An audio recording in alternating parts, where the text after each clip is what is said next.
Welcome back sa ating panibagong episode, guys. Bali, ito pala yung kaganapan ng ating buong pamamana. At sa mga bago pa sa channel ko, subscribe na kayo para palagi kayong updated sa mga ina-upload kong video na kagaya nito. At bago ang lahat, guys, ay intro muna tayo. Isang magandang hapon para sa ating lahat ngayon, guys. Bali, nandito na ako sa dagat. At nagdala ko ng bangka, guys. Yung bangka natin sa guwan lang. Bali, mamamana pala ako ngayon, guys. Sana pagpalain tayo na makahuli. Kasi ilang araw na wala akong huli, guys. Siguro mga 4 na araw na siguro. Ngayon pala, guys, ay alas 2:41 ng hapon. Sana ay makahuli ako. Afternoon dive lang to, guys. Kaya ayan, guys, bali update ko na lang kayo kasi gagayak pa ako. Prepare ko lang yung mga gamit ko. Unang drop at warm up dive ko, guys. Bali dito lang ako sa pangatlong buya natin nag-dive. At sa mababaw lang ako nag-dive dito, guys, kasi masyadong malabo ang dagat sa ilalim.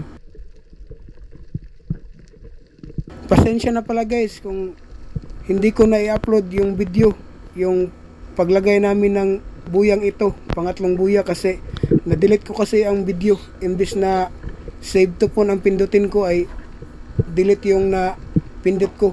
Sayang din yun, guys, kasi maraming video yung na-delete ko.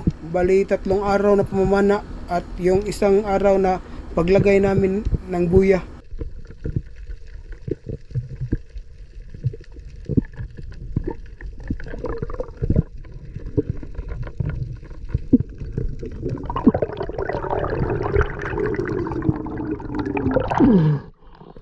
Another drop at unang isda natin, guys, unang biyaya.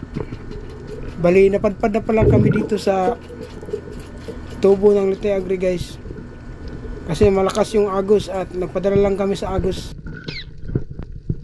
At habang nag-pre-pull ako, guys, ay may nakita ako sa unahan na mga bansikol kung tawagin dito sa amin.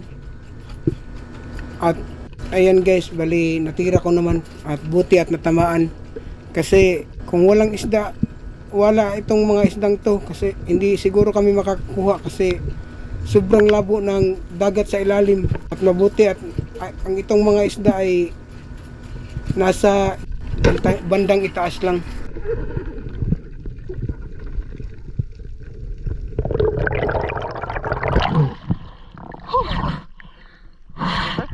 Masikol. Nada. Ah, Titiukan ko kan nga daw. daw kamok. Bali nakita din pala ni Idol Ulong kanina daw yung bansikol na natira ko, guys, yung dalawa. Kaso hindi niya lang natira kasi sobrang likot daw ng isda.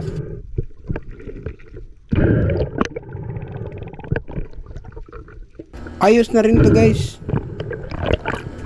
Good size na rin to kasi tumitimbang ito ng 2.3 kilos.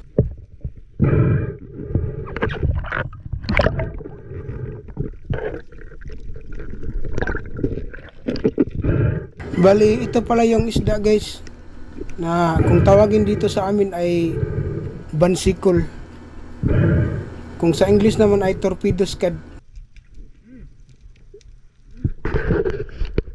Another drop at ito na pala yung last dive ko, guys, kasi nalubat na yung camera ko dito. Kasi may mga time talaga na malilimutan ko pag off ng camera. At isa na lang yung battery ko kasi, guys, kasi yung mga ibang battery ko na mga extra noon ay nasira na.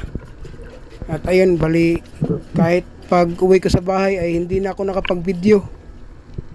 Bali dalawa pala yung huli namin dito, guys. Nakahuli din ng isang bansikol dito si Idol Joret na tumimbang ng 2.6 Kaya ayun, bali ako nagbenta ng 2 isda at pinagpartihan namin yung aming kita guys.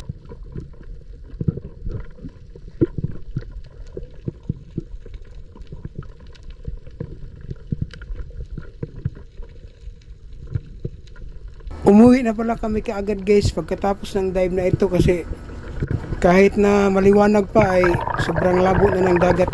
At ayun guys, bali kinabukasan nag-dive na naman ako.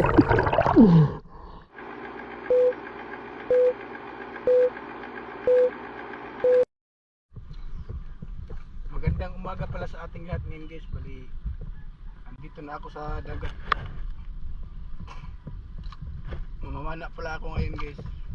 Bali morning dive. Alas 7:44 ng umaga ngayon. Sana pagpalain ako guys na makahuli. Ayun guys, bali kasama ko pala si Idol Olong at si Idol Jurit. Ayan sila. May bangka din silang dala. At ayan guys, bali gayak lang ako guys. At update ko na lang kayo pag magda-dive na tayo.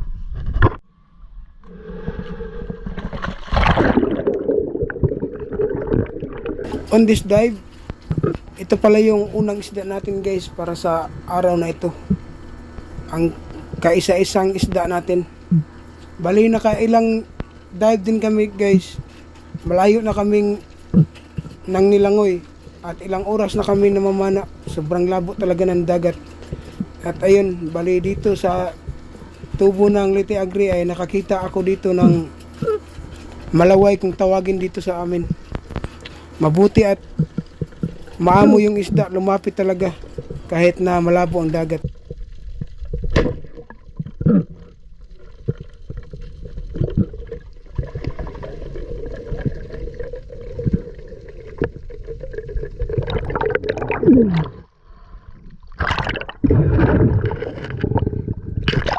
Badlon. Badlon.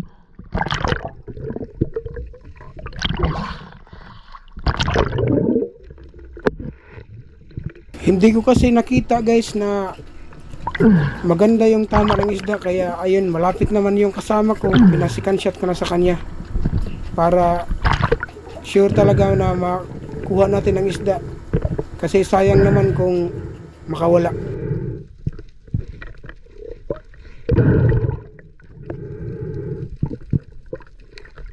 Pagkatapos ko palang ma-secure ang isda na ito guys ay umabo na talaga ang tubig sa ilalim. Kaya ayun, napagdesisyon na namin nila Idol Ulong na umuwi na. Kasi hindi ko na talaga makakakita sa ilalim guys. Kahit ng dulo ng pana mo ay yung flapper ay halos hindi mo na makita sa sobrang labo.